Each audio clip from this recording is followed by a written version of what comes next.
Жил-да был бродобрей, на земле не найти добрей.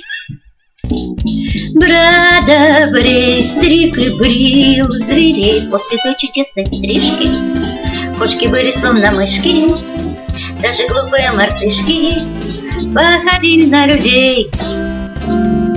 Это было прошлым летом, в середине января, в 30-м королевстве, там, где нет в помине короля.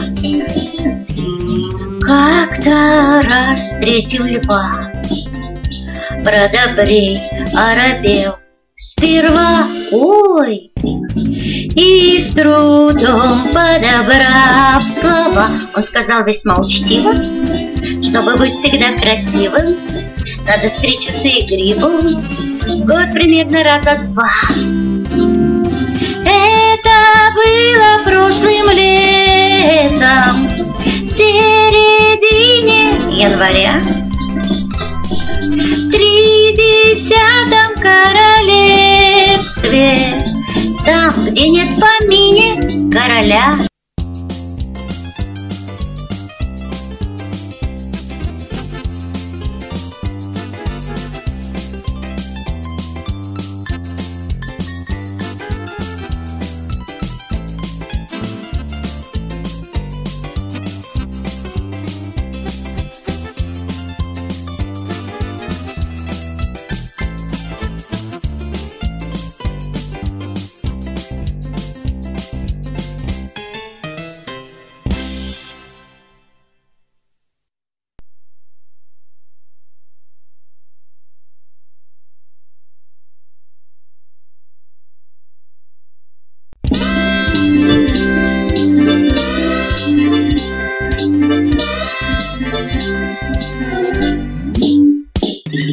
Жил-да был бродобрей, на земле не найти добрей.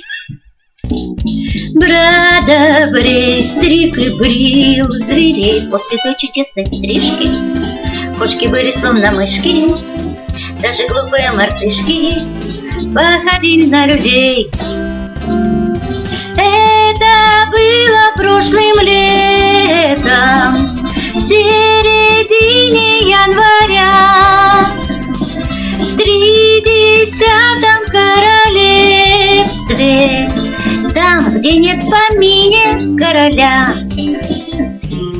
Как-то раз встретил льва бродобрей, оробел сперва, ой, и с трудом подобрав слова, он сказал весьма учтиво: чтобы быть всегда красивым, надо стричь усы и гриву год примерно раза два.